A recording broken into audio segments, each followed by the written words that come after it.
AI의 미래 하면 어떤 게 떠오르시나요? 아마 좀 막연하고 먼 이야기처럼 느껴지실 텐데요. 하지만 만약 그 미래가 이미 와버린 곳이 있다면 어떨까요?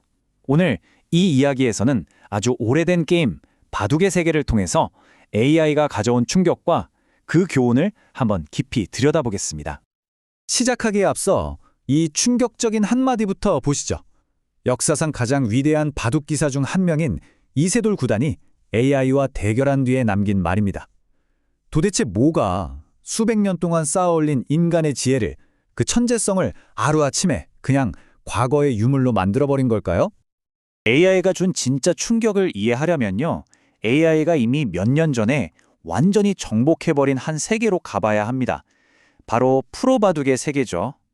장강명 작가는 이곳을 미래가 먼저 도착한 곳이라고 표현했습니다.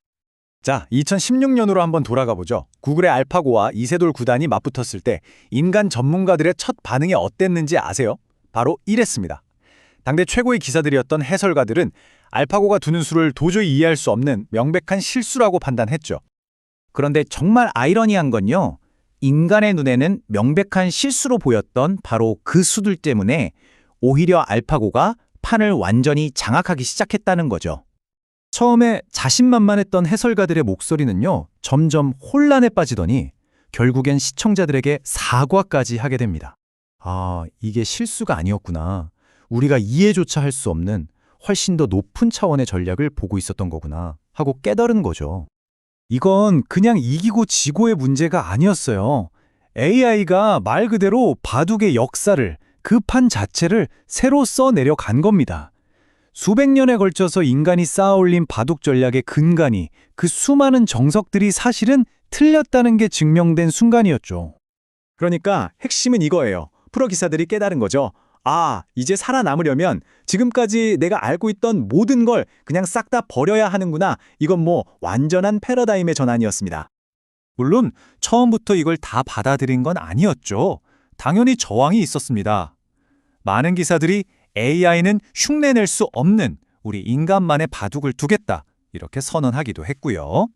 하지만 이런 낭만적인 생각은 통하지 않았습니다. 오히려 인간적인 수를 고집했던 기사들의 순위는 계속 떨어졌고요. 새로운 챔피언들은 역설적으로 AI의 수를 가장 열심히 공부하고 가장 잘 따라하는 선수들이 차지하게 됐죠. 이건요, 단순히 배우는 방식이 바뀐 게 아니에요. 배움의 본질 자체가 완전히 뒤바뀐 겁니다. 어린 제자가 스승 댁에 들어가 함께 살면서 바둑을 배우던 그런 전통은 이제 옛날 이야기가 됐고요. 이제 스승은 각자의 집에 있는 AI 프로그램이 된 거죠. 자, 이 변화가 단순히 바둑판 위에서만 일어난 일일까요? 아니죠. 이건 전문성이라는 것 자체에 대한 우리의 생각, 그 근간을 흔든 사건이었습니다. 그리고 바로 이 지점에서 이야기는 바둑계를 훌쩍 넘어섭니다. 소설가이기도 한 장강명 작가가 그래서 이런 질문을 던집니다. 예술 작품처럼 지극히 주관적인 영역도 과연 점수로 매길 수 있을까요? 작가 본인도요, 이 질문에 대한 생각이 10년 전과 지금이 완전히 달라졌다고 해요. 예전 같았으면 말도 안 된다고 했을 텐데 바둑계의 그 충격적인 경험이 어쩌면 가장 추상적인 가치마저도 점수로 환원될 수 있겠구나 하는 생각의 전환을 가져온 거죠. 이제 바둑 중계를 보는 풍경도 완전히 달라졌어요. 예전처럼 인간 기사의 그 번뜩이는 천재성에 감탄하는 게 아니라 화면 한쪽에 뜬 AI의 승률 그래프만 쳐다보게 된 거죠. 권위의 중심이 인간 기사에서 AI의 평가로 완전히 넘어가 버린 겁니다. 작가는 여기서 한 발 더 나아가서 좀 으스스한 상상을 합니다. 이런 정량화, 점수 매기기가 비단 바둑만의 이야기일까? 재판, 진료, 심리상담, 예술 창작, 기사 작성, 이 모든 영역에 적용될 수 있지 않을까? 어쩌면 우리는 판사의 판결문보다 그 판결문에 대한 AI의 평가 점수를 더 믿게 될 날이 올지도 모른다는 거죠. 자, 그럼 이런 세상에서 AI가 모든 분야의 최고 전문가가 된다면 우리 인간은 대체 뭘 해야 할까요? 작가는 우리 모두가 기획자가 되어야 한다고 제안합니다. 작가가 말하는 기획자는요, 어느 한 분야에서 최고의 전문가는 아닐 수 있어요. 대신에 여러 다른 분야를 깊이 있게 이해하고 이걸 연결하고 또 사람들을 설득해서 함께 나아가게 만들고 수많은 실패에도 좌절하지 않는 그런 회복 탄력성을 갖춘 사람을 말합니다. 스티브 잡스를 떠올리면 쉬울 것 같아요. 잡스가 최고의 개발자나 디자이너는 아니었잖아요. 하지만 기술과 인문학, 비즈니스를 연결해서 완전히 새로운 세상을 열었죠. 바로 이런 종류의 지능이 필요하다는 겁니다. 자, 이제 정말 중요한 이야기로 넘어가 보겠습니다. AI가 바꾸는 게 단순히 우리의 일자리 문제일까요? 작가는 아니라고 말합니다. 진짜 문제는 바로 우리의 가치관이라는 거죠. 기술은 결코 중립적이지 않다는 겁니다. 소셜미디어가 우리 사회를 어떻게 바꿨는지 한번 생각해 보세요. 예전에는 침묵은 금이다 라면서 과묵한 걸 미덕으로 여겼잖아요.